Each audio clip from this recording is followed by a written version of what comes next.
హృదయంలో ఆలయాన్ని ఉంచితే, నిత్యము ఆరాధించబడాలని ఆయన ఆశిస్తే, అభిలషిస్తే ఏం చేస్తున్నామని అంటే మీ సొంత ఆలోచనతో దేవుని హృదయాన్ని ఏం చేస్తున్నాం? భగ్నం చేసేటువంటి రీతిగా ఉన్నాం. హెబ్రీ రాసిన పత్రిక 12:14 చెప్పినటువంటి విధంగా మనం చూస్తే, సాధ్యమైతే అందరితో సమాధానం కలిగి ఉండటానికి ప్రయత్నం చేయాలి. అంతేగాని వారి వేరు వీరి వేరు, నేనే రక్షింపడ్డాను నువ్వు రక్షింపడలేదు అనేటువంటి తత్వానికి, విమర్శకి మనం రాకూడదు. సమాజం మారుతుంది. మనం అందరినీ గౌరవించాలి. అందరికీ కూడా క్రీస్తుని పరిచయం చేయాలి. నీ ద్వారా నా ద్వారా. దేవుని స్తోత్రం కలుగాక. హల్లెలూయా. నీ బ్రతుకు ఇంతేనని చింతపడుచుంటినమ్మా. అమ్మాయిని అవుతుంది, ఇదేంటి మాస్టర్ ఎలా పాడుతున్నారని అంది. ఒక తాతయ్య మనవరాలు ఎత్తుకున్నాడు.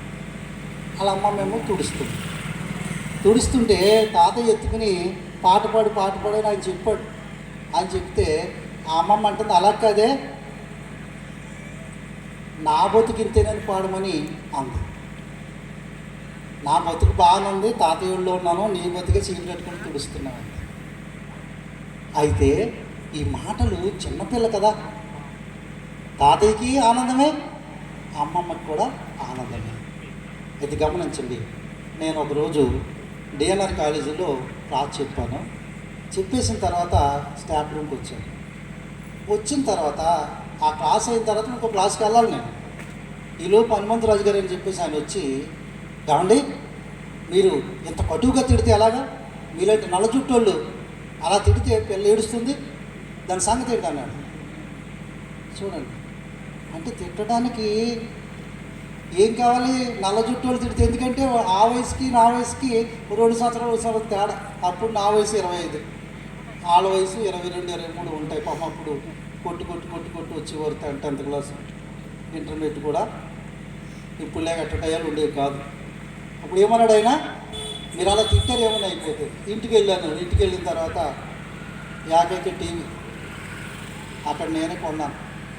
డబ్బులు మా మాంగారి నాకు కాదు. అయితే ఈవిడ ఒంటరిగా ఉంటుంది కాబట్టి కేబుల్ ఫస్ట్ సాధారణ తెచ్చిన నేను అక్కడికి జాగ్రత్తగా గమనిస్తే ఆ వార్తలు పెడితే గుంటూరులో మాస్టర్ తిట్టాడు ఒక అమ్మాయి ఊరేసుకున్నాను. ఇంక ఈవిడ భోజనం భోజనం అన్నీ వండబట్టి ఇంకేంటి టెన్షన్ వచ్చేసి ఆయన ఏమన్నాడు, మీలా నల్ల జుట్టులు తిట్టకూడదు, అమ్మాయి ఏడుస్తుంది అన్నాడు. ఆ అమ్మాయి దగ్గరికి వెళ్ళి, సరే ఏమనుకోకన్నాను నేను, అలాగ అనలేదు, వచ్చేసాను టెంపర్గా. ఇప్పుడేం భయపడిపోతున్నాను. తెల్లారుతుంది దేవుడా అని ఇంకెంత ప్రార్థన అంటే ఇంకా ఆయనే కాపాడాలని చెప్పేసి తెల్లారి వెళ్ళేసరికి ఇంకా రావట్లేదు. మొత్తం మంది కనపడ్డది. ఆ కనపడ్డ తర్వాత గజలక్ష్మి దగ్గర బట్టలు ఉండేది, ఇప్పుడు ఉందో లేదో కానీ పెద్ద ఇది మైసూర్ బజ్జీలు తిని అమ్మ నాయన అని చెప్పేసి ఇంకెప్పుడు ఇలా తిట్టకూడదు. ఏంటి తిట్టకూడదు?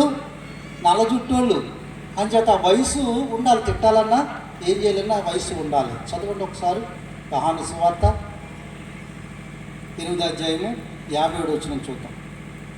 వీళ్ళ వ్యక్తిత్వం చూద్దాం.